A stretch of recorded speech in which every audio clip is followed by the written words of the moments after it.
Welcome to Aware. We are dedicated to communicating information that inspires your positive growth and change. Are you interested in a peaceful planet? Are you interested in optimal health? Are you living with purpose? Are you enjoying your life? We realize each person can make a difference, and our mission is to empower your awareness. The choices that you make in every moment shape your life, and we encourage you to realize that you have your own answers and to always listen to your own truth. We invite you to stay aware. Hello and welcome to the Aware Show. I am Lisa Garr, and it's such a joy and an honor to be here with you today. By the way, if you miss any part of this broadcast, or if you want to share it with a friend, you can always listen to the Aware Show podcast wherever you listen to podcasts. And that's really fun because when you hear something that you love, you can just share it right away from any podcast platform. And also, I just want to mention that our guest today we were brought together by a very, very dear friend of ours in Wayne Dyer. And Wayne really had such an instrumental part that he played in both of our lives because he was fascinated with near-death experiences. And he always used to ask me, what's it like on the other side? What's it like? And he always used to ask Anita Moorjani the same thing.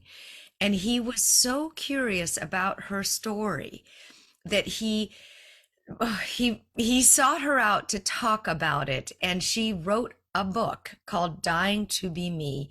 It is an incredible story about her 4-year battle with cancer and how she fell into a coma during that battle. And she had, during that time, a near-death experience, an experience where she got to really return to this source of absolute pure love in her life. And I recognize that experience because that's the same thing that happened to me when I went through my near-death experiences. I went to a place where there was seamless, boundaryless connectedness. And that is one of the things that I see in Anita Moorjani every time that I talk with her. I see Wayne in her, and I see that seamless, boundaryless source of love that connects all of us. So welcome, Anita. Thank you for joining me. Oh, thank you for inviting me, Lisa. We always have so much fun when we speak. I miss it. I actually miss it. We do. We connect on so many different levels. It's not just the interviewer author thing. It's many different levels. When you speak with someone who's been through a near-death experience, which I don't recognize. I mean, I don't recommend anybody goes and knocks themselves out or goes into a coma to have this. It's accessible to anyone. But I'd love it if you could take us back to that feeling that you remember when you really chose to return and not die. Could you take us back there? Yeah, it was a feeling of absolute clarity where I understood why I existed here. I understood the purpose of my life, why my soul had chosen to incarnate in this particular life, in these particular circumstances. I understood why I was sick. And the thing is, the clarity was so incredible that I realized, up until that point, up until the time I had the NDE, I had believed, like most people do, that when you get sick, when you get cancer, when you get these things, you're basically a victim of your disease and you think this happened to me. In that state of clarity, I realized I did this to me. And that is what really, helped me to make my decision to come back because at first, no part of me wanted to come back. I thought, why would I come back? It was a dying body and I was suffering and everyone around me was suffering because I was dying.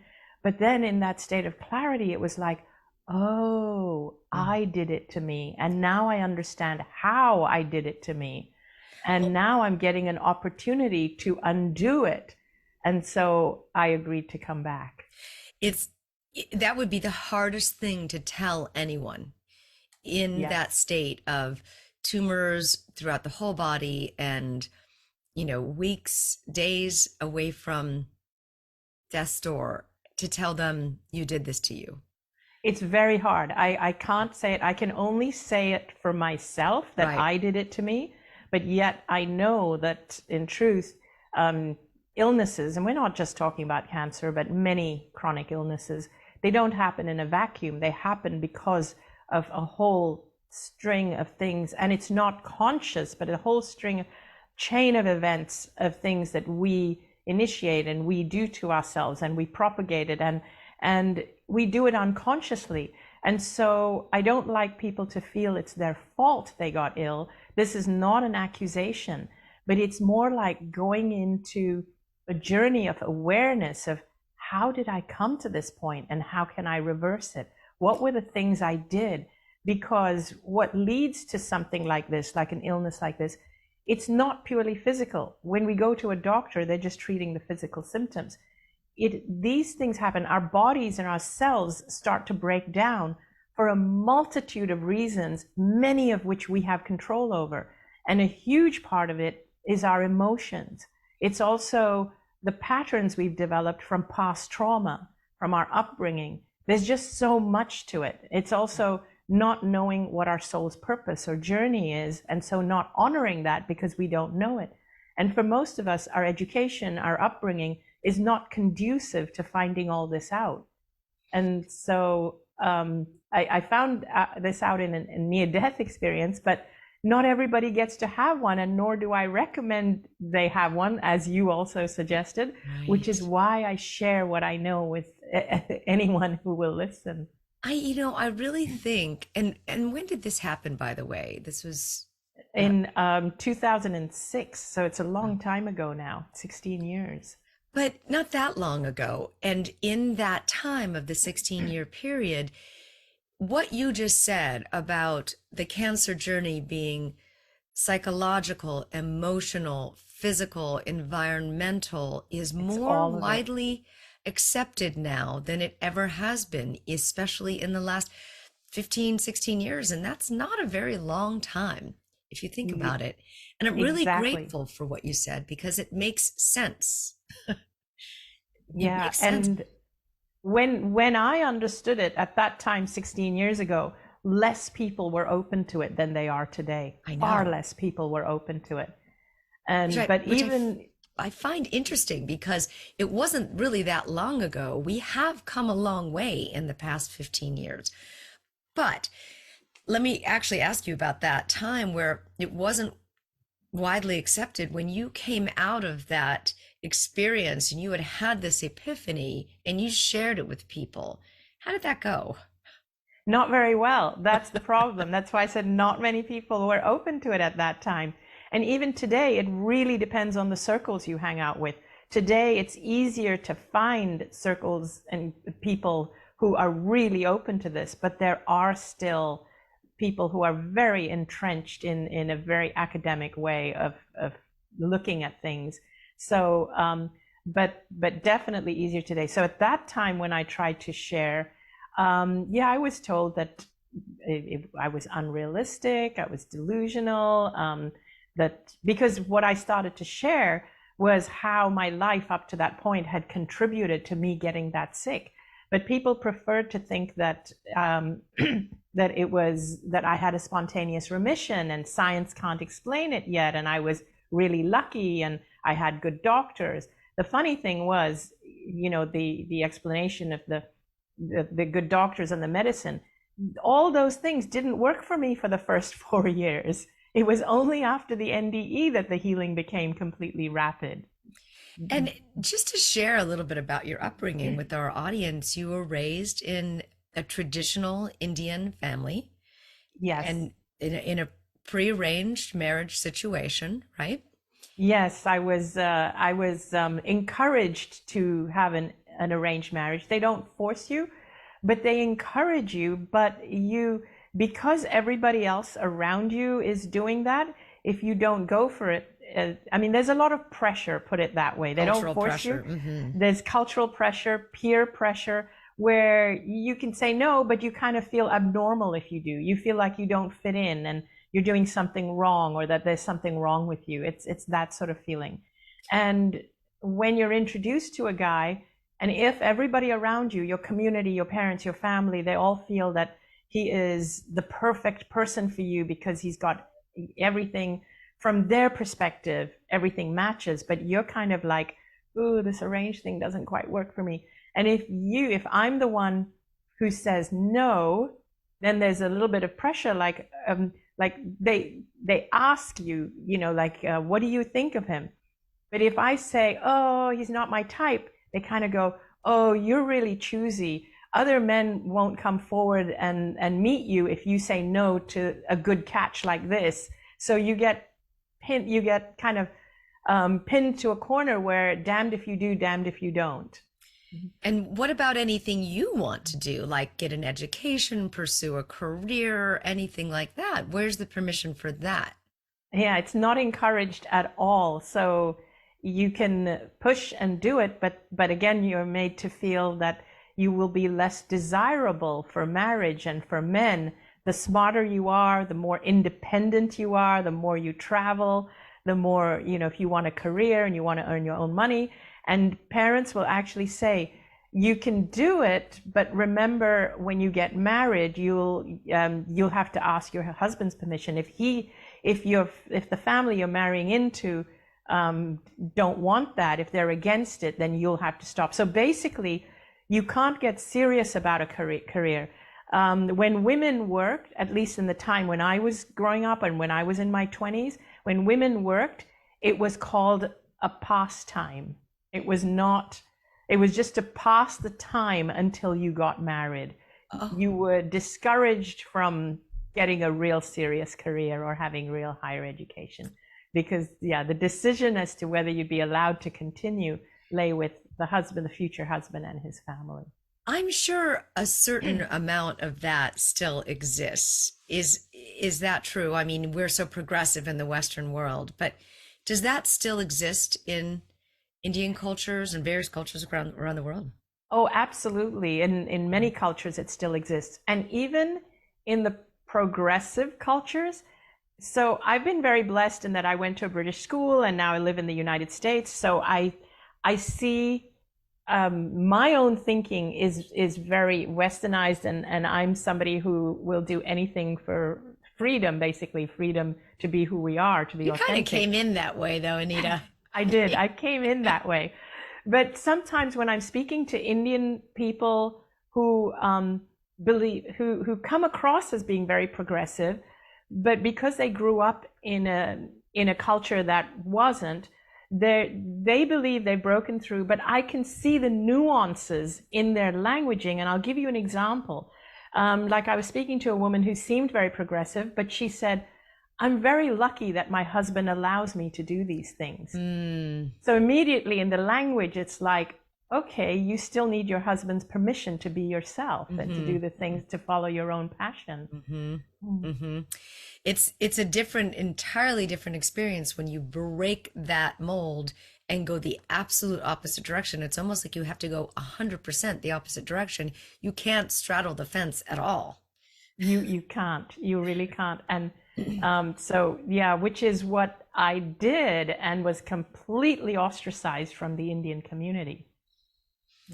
That, looking back, must have felt like knives and daggers, because you're several books later now, but several books later, the latest book is called Sensitive is the New Strong, and you probably didn't even know that you were as sensitive as it's okay to be back then. Yes. And the thing is, I realized that I've always been really sensitive. And I think it's my sensitivity that found it really hard to mold myself into something that I'm not authentically, that I am. Basically to mold myself into a culture that didn't feel like it fit me. Where else does this show up in your life, Anita, where there is inside of you almost like a steel rod, knowing you as well as I do, that's unyielding on certain things, that you just unwaveringly, that intuition will not allow you to do anything different, in a way That's a strength. I mean, it's a strong strength of yours. And then there's this very sensitive person on the outer shell of you that's very permeable and very affected by, people's opinions and language, and just as you should be. I love this, that you're identifying this personality type of yours. Do you find many people like that? Like the eggshell is really permeable on the outside, but there's a strength inside of you that is unwavering. That's a great way of putting it. Yeah, so yeah, thank you for that description. It's a really good, for me, it's really good to hear that because it tells me more about me. And I don't know, so I'm trying to think if I know people like that. And when I look at myself, I see that I genuinely do care about people. Like I really, really do. And the closer the people are to me, like if they're part of my family, they're part of my inner circle, my tribe, my team, I genuinely care about them. So I am sensitive to their needs. And then in the general public, when people follow me and when they feel that what I'm talking about is helping them, when people write and say, oh my gosh, your book saved my life and I went through cancer, I genuinely care and love these people and feel for them. And I love the fact that I've been able to help them. So that's a real feeling. But at the same time, what I'm seeing is that the reason these people are having the issues they're having and the reason that they're getting sick is because the world throws a message at them that's not conducive for them to live a strong, healthy, happy life.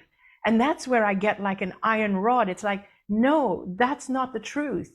The truth, what you are being given that's being portrayed as the truth is actually not true. It's an illusion. I saw the truth when I was on the other side. That's what the feeling is inside me all the time. It's like, you don't have to be sick. You don't have to be poor and derelict, and you don't have to be downtrodden and a doormat. You really don't.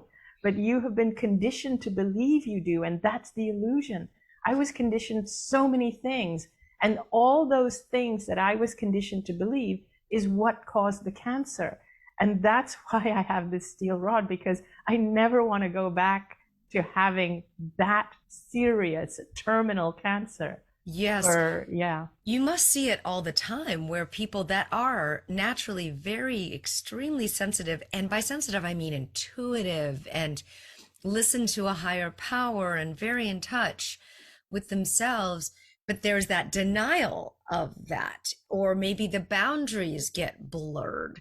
And that's maybe why it develops into more of a sickness, because it's so against the grain of who you are.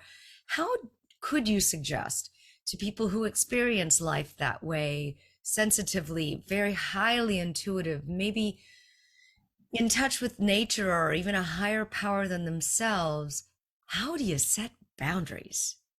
So I would say it's not even a case of setting boundaries to begin with.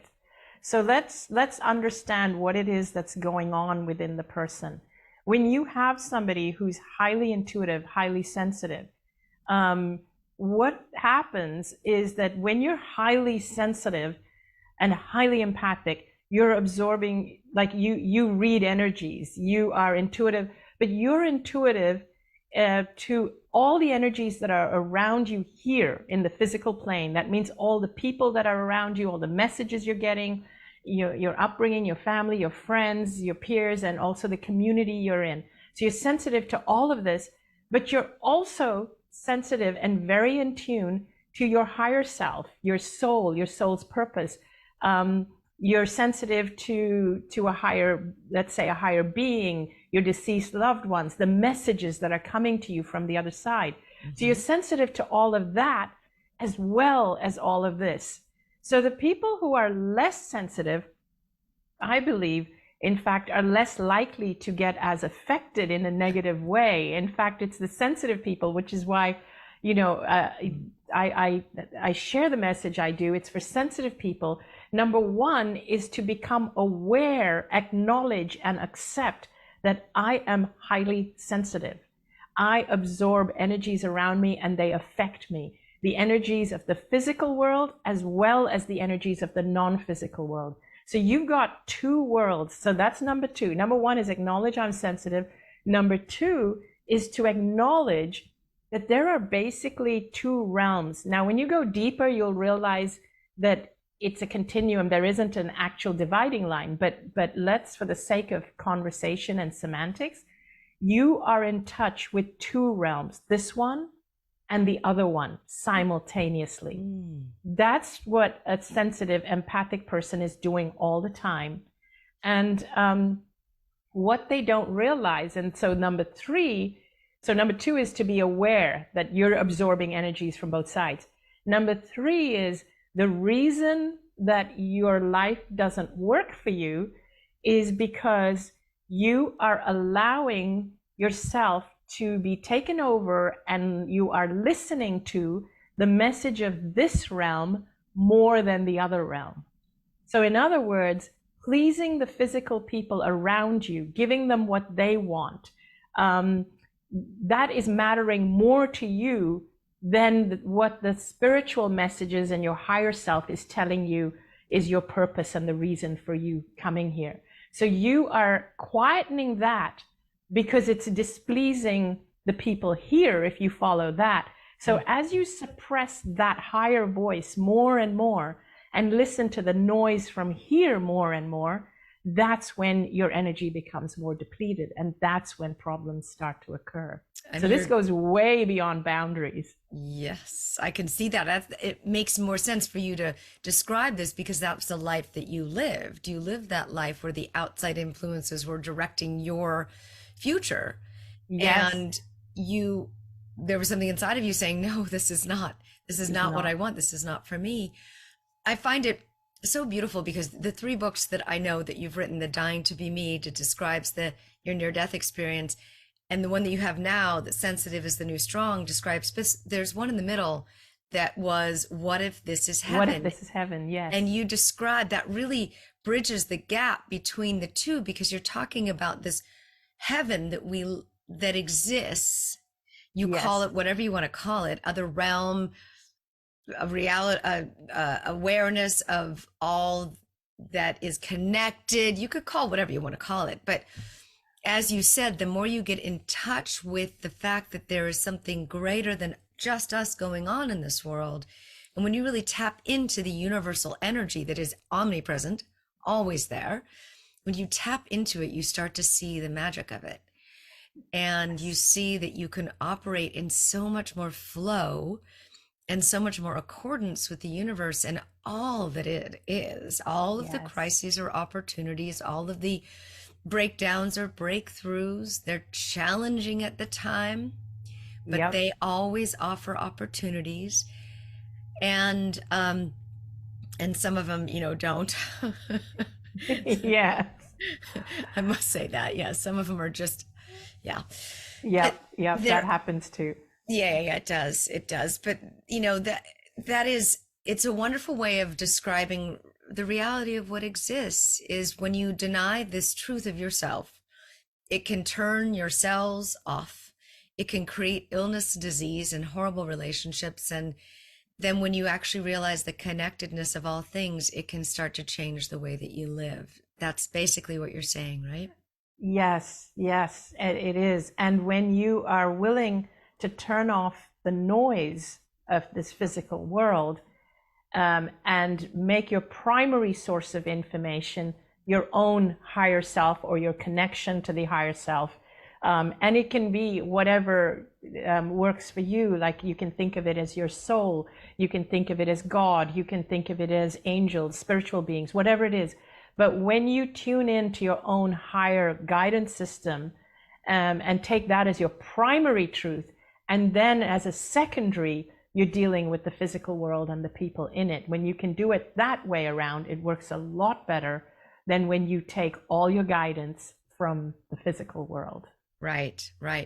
Now, if someone were to know or recognize that they were empathic and sensitive, is there a difference between being sensitive and maybe having empathy or compassion, or is it the same thing? So there's different levels. So each word has a slightly different connotation. And then there's a term that we've been using a lot lately, which is empath, full-blown empath. So usually when somebody describes an empath, an empath is somebody who actually takes on the energies and the emotions of the people they're speaking to or the people around them. Empathy, so somebody who's sensitive doesn't necessarily have to be sensitive to other people. They can be sensitive to the environment, to foods, to chemicals, to fabrics. So the word sensitive is broadly used in that sense. But when somebody has a tremendous amount of sensitivity and empathy and compassion, that means they actually feel other people around them. So that makes them a much more sensitive person. But I think of it as a sliding scale, and all of us fall somewhere on this sliding scale. And some of us have less of this empathy, compassion, sensitivity. Some of us have less, and some of us have more. And the more that you have, the more full on you are, where you're really feeling the energies of the people around you, and it's interfering with your connection with the other side, but you're aware there is another side, then the more you need to be aware of tools on how to take care of yourself.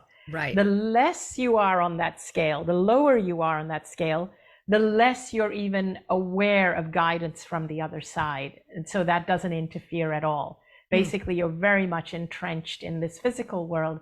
So the lower they are on sensitivity, because sensitivity also means being sensitive to the other realm and guidance and messages and things like that.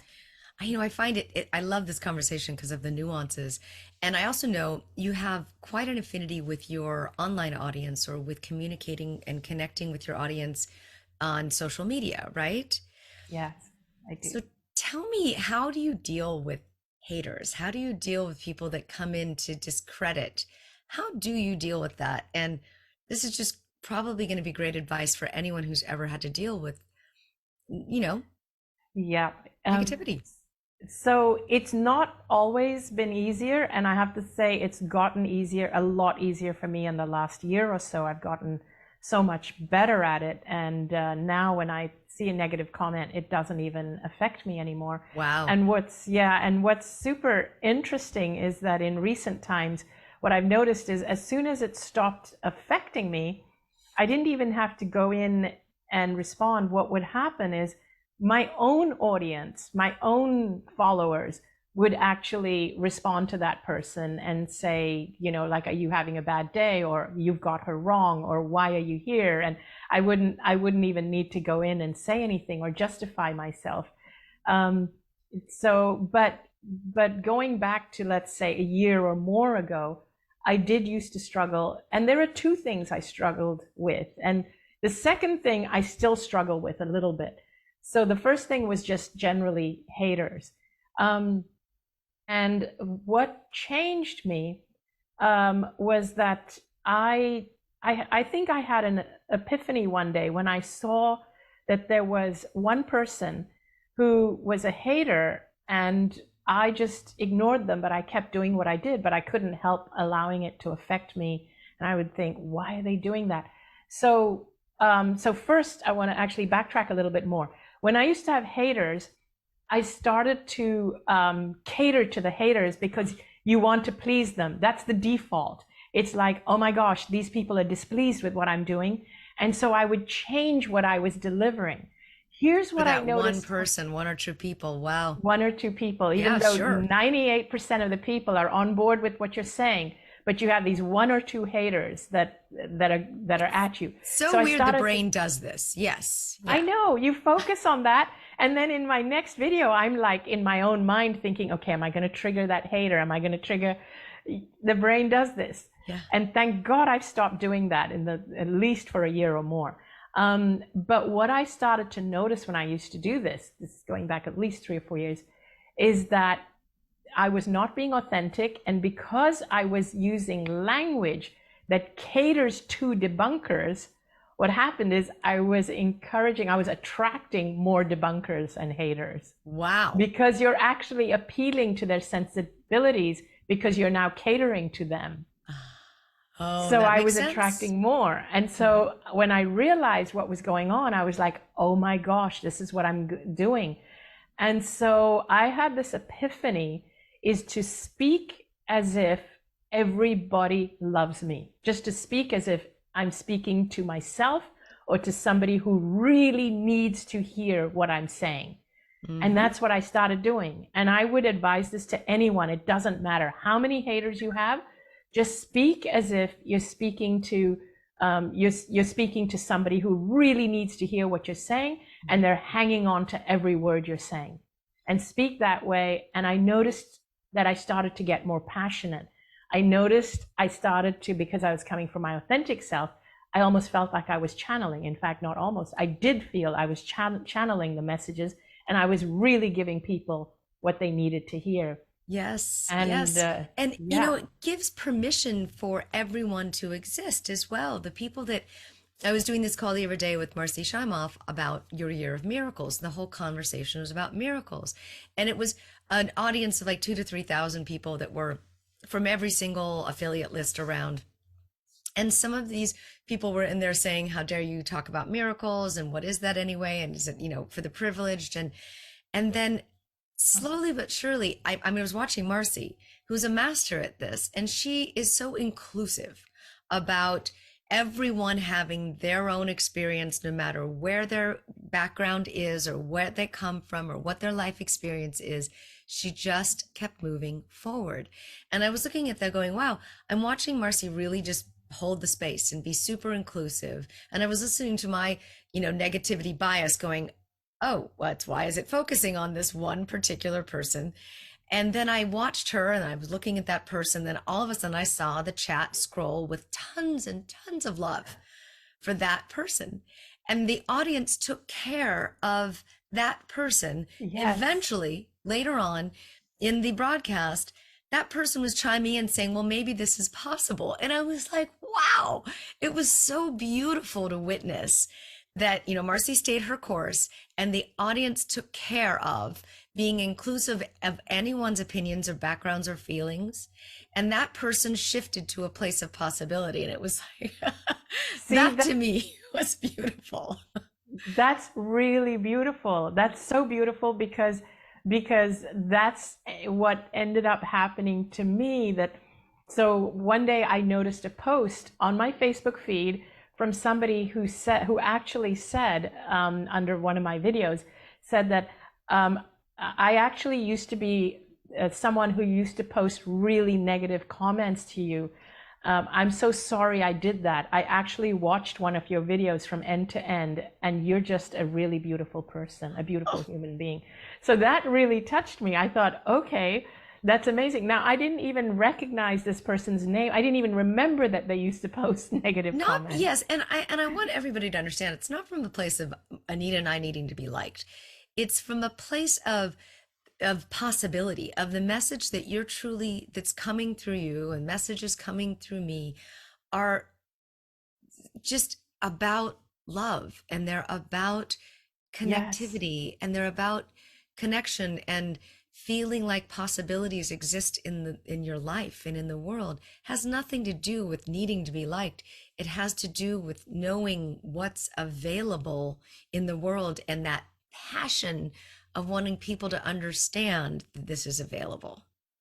Yes, right? 100%. And also the other thing is that when at least now, when I get people who criticize me or write a negative comment, I actually read it, and this is really interesting. I started to notice it doesn't affect me emotionally at all, but I read it from a space of trying to understand, like, I wonder what I said to trigger that person, to see, did I say something that's not inclusive to everyone, or did I? And then I'll just ask my team, did I say something? And they'll say, no, you were great. It was fine.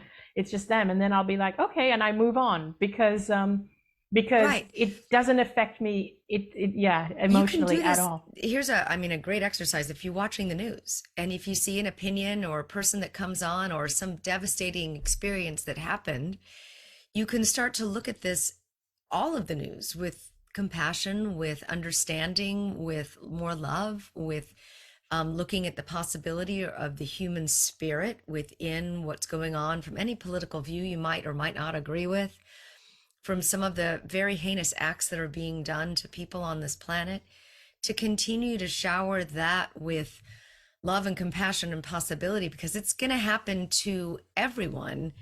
There's always going to be Yes, differing opinions. That's what makes us textured human beings, right? exactly, exactly.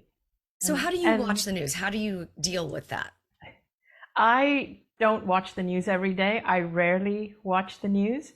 And I have to admit that. And so sometimes people may accuse me of not being in touch with the world and not caring enough as to what happens all over the world and to other people. And actually, my answer to that is not that I don't care enough. My problem is that I care too much. And when I do watch what's happening to people, and the thing that triggers me more than anything is injustice. Like, you can't control natural disasters and accidents and things like that. So I try not to watch stuff about accidents and things that happen like that.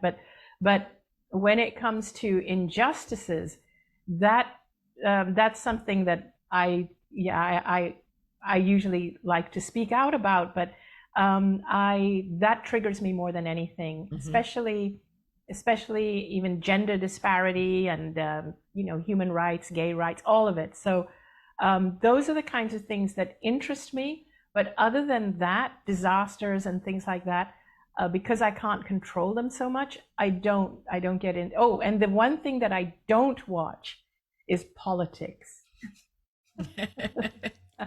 It's, yeah, political news, I'm because that's not really news. It's their opinion pieces, and usually people are super angry and opinionated, right. and it riles people up.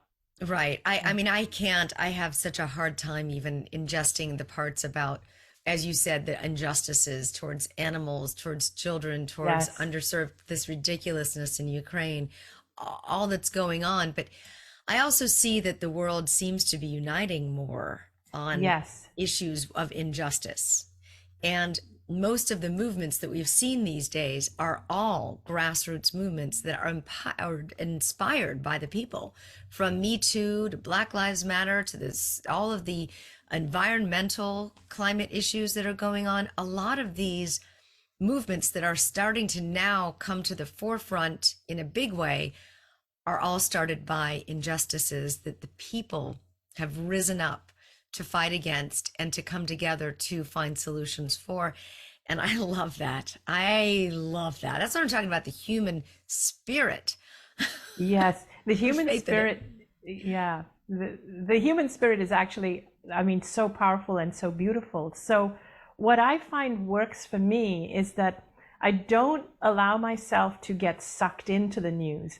So to encapsulate how I deal with it is I don't allow myself to get sucked into the news and everything that's happening all over the world, because with mainstream media and social media, we're getting news every second from all over the world, and we're not socialized to be able to handle that. We're not built that way. So this is something new for our species, to get bombarded with this. So I protect myself from all of that. But what I do is I consciously work at sending out energy to uplift the planet. I kind of what I'm saying is I don't want to absorb all that to bring me down, but I consciously want to send out positivity to help everything that's happening. So what I do frequently is I even bring people together as a group, or I even do a shout out on social media. Hey, everybody, join me. We're doing a global meditation, whether it's online or physically. Let's uplift the world. So what I want to do is I want to give something to the world, and I don't want to let the world suck my energy by me getting sucked into the dramas of the world. That's great advice, because that's kind of the power of community, right? Yes. That it can be brought together like you do with the intention of uplifting people or humanity or whatever it is. And whenever one or more are gathered, I feel it's so much stronger. That's written somewhere. Yes. And we can send our intentions, we can do good things for the world. So even if we're going to go out and do good things and help people, we don't have to get sucked into the drama of all the bad things that are happening.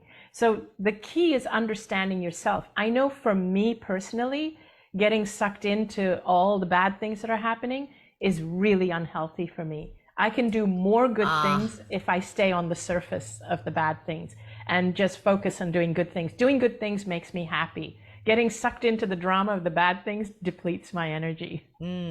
That's well said from a very sensitive person, that it better serves your energy to stay with what's possible or the good things rather than to it. Yes. You're so sensitive to the negativity. It doesn't help you, so you can't help anybody else. And yes, very, very well said. Do you have a tribe of sensitive people around you? And I hate to say that because it sounds a little bit like I'm stereotyping, but I'm not. Do you know what I mean? I know what you mean. Okay. So I definitely surround myself with a tribe of people we're like-minded, and everybody's on has a different way of being sensitive or a different level of sensitivity, but all of us understand each other. All of us, we don't judge each other. We love each other. We support each other. So I definitely do surround myself with a tribe of people. And interestingly, it's a community of friends I have, but I also feel that with a section of my audience, my followers, and also the little team I have supporting me in my work, who work with me on a daily basis. They also have that very similar mindset where we are all on the same wavelength, and they all understand my work and what I do and what my mission is, and we understand each other very well. So yes, it's important for me to even work with people like that.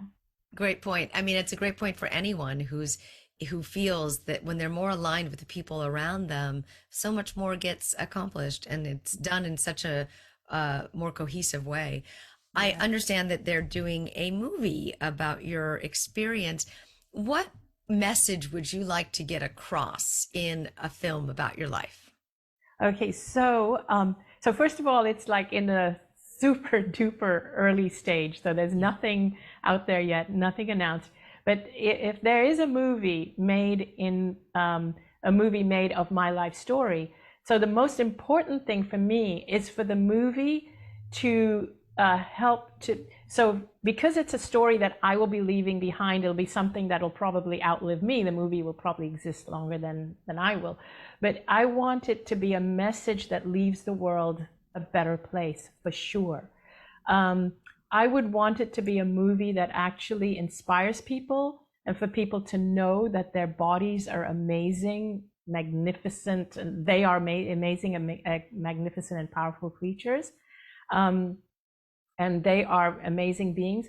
I would want people to know that their authenticity is the most important thing, that they are guided, they have a connection with the other side. Like, there's so many things I want them to know. And I would want the movie to be able to normalize conversations about the afterlife. I would want the movie to alleviate fear in people, fear of death, fear of being a victim of their illnesses, fear of what happens in the afterlife. I would want to alleviate all those fears, and I would want the movie to be able to help do that. So this is why, for me, if somebody makes a movie about my story, I would hate it if they took messages that I didn't resonate with just to sensationalize the movie, just to make money, just so that it sells more, even if it runs counter to some of the things that I'm trying to achieve. For me, it's not just a movie. It's something that I want to do to make the world a better place. Right. I love that you said something so interesting there about normalizing conversations about the afterlife. Now, that is not something that you hear a lot of. Normalizing conversations about the afterlife. In what context do you mean? And So you're not I talking want, religious, right? no, I want to alleviate the fear of that people have of the afterlife. So the thing is that I have nothing against religion per se, but what I do have something against is anybody or any belief system that instills fear in people, fear of the afterlife, because it's very damaging, because what it does is it inhibits your life. When you have this fear of the afterlife, it actually colors your physical life and how you live your life. And that's something I have a problem with. And that's why many people struggle and suffer with life, and they don't allow themselves to be authentic, and they judge themselves, and they judge themselves by something that they're told by a human who means well and is just trying to say, don't be an idiot. And so these are the things you have to do. But right. I mean, that could be the good message, is live an authentic life here and be compassionate and help other people so that you don't go to this bad place. Yes, but when you're driven, when your life is driven from a place of fear, that if I don't follow these rules, I'm going to go to the bad place, you make choices based on fear. You don't follow your heart. You don't make the idea is to make choices from a place of love. It's like, what would I love to do if I could do anything? What makes me feel passionate? And so it's basically, we have two choices at any point in time. Do we make our choices out of a fear of retribution, or fear of what we don't want? Or do we make our choices because this is what we love to do? This is what we want to do. This is what makes me want to wake up every day. And we make all our choices based on these two things, love or fear, whether we realize it or not. Even when you take a job, do you take a job because of your fear of not having enough money, or that a better one won't come along? Or are you taking this job because it's what I really want to do? It's taking me on my path to my end goal, and it's my calling. So even for some people, even marriage is like, am I getting married now because my body clock is ticking and I'm afraid a better partner won't come along? Yes. Yeah. Yep. Yeah. That makes a So lot of it's sense. like just about every choice we make is made from a fear, or if I make this choice, will it please these people? If I make this choice, will it anger them? If I make this choice, will it get me into heaven? Will it give me good karma? And can I give you an example from my own life? Yes. So, for example, when I was going through illness, debilitating illness, cancer, I was dying, my health was deteriorating. And somebody tells me that, oh, it's your karma. You have to do good work to alleviate your karma. And that's why you're deteriorating, because it's bad karma from a previous life. So immediately that instills even more fear in me. The whole reason that I had cancer was because I was making all my choices from a place of fear and not a place of love. A fear of disappointing people, a fear of disapproval, a fear of going against my religion, my culture, and so on. So now I had never done anything to follow my own passion. I grew up learning to see God in everyone else's eyes and serve everyone else. I was never taught to see God in my own eyes. And so the thing is, so here I was living this life of being a doormat for everyone else. And then I get told, you're sick because you have bad karma.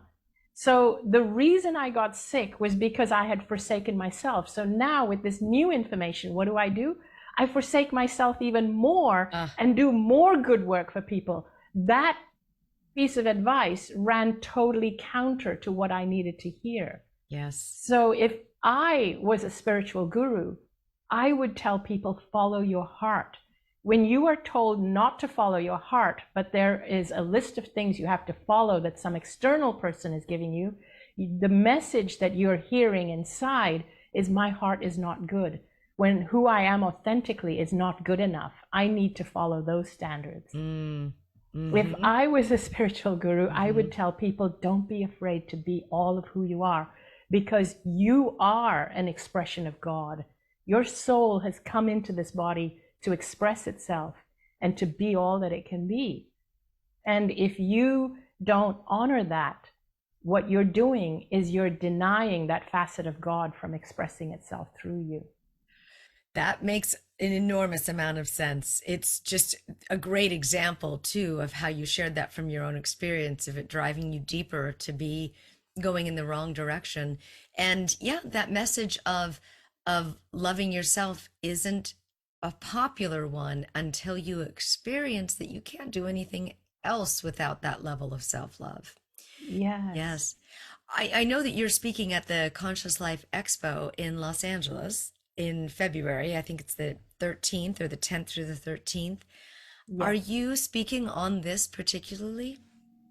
I will be speaking on this. I'll be doing a couple of events at the Conscious Life Expo.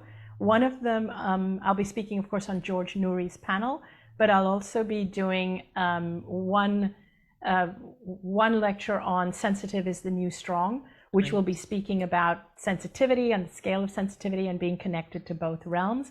And then another one, which I called A View from the Other Side, where I speak more about the perspective of being in the other realm and being able to see through the illusion of this physical and seeing what is actually real and what is what we've been indoctrinated to believe. That is very, very interesting. Yes, from what you saw from that side. And speaking of that side, do you still hear from our friend Wayne Dyer? I do, interestingly. Do you know, it feels like it's been less and less because I'm hearing from a lot of other people now, but he's still there. And I bet he's here now because he's like, I can just sense him right now saying, thank God you girls finally remembered. Together, I know. I feel that it's been less and less as well. And I don't know if it's just that his soul or spirit has gotten detracted, or if it's really up to us as light workers that he empowered to continue on his messages and to live the messages of living in the light.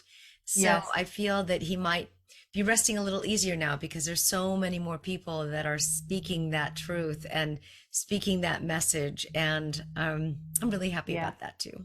Yeah, 100%. Like the only thing I feel from him nowadays is him giving me kudos or patting me on the back. Whereas previously I used to actually feel him guiding me, but now it's more like, you've got this, you've got this. So, and then just every now and then. But having said that, right now, I don't know why, I got the image of him saying something like, about time you brought me into this conversation. I know. The last time, I will just have you know, the last time Anita and I got together and we were on an interview and we did not speak about our friend Wayne Dyer. The weirdest thing happened is this light kept coming through the blinds that were in front of you. And despite the fact that it was an hour-long interview and the light changed, that ray of light did not stop. You closed the blinds, the sun changed, it wasn't going to stop. So we finally acknowledged Wayne and we laughed about it. Yep. Well, so this time we get to, if anybody hasn't heard of the amazing Wayne Dyer, please check out his books.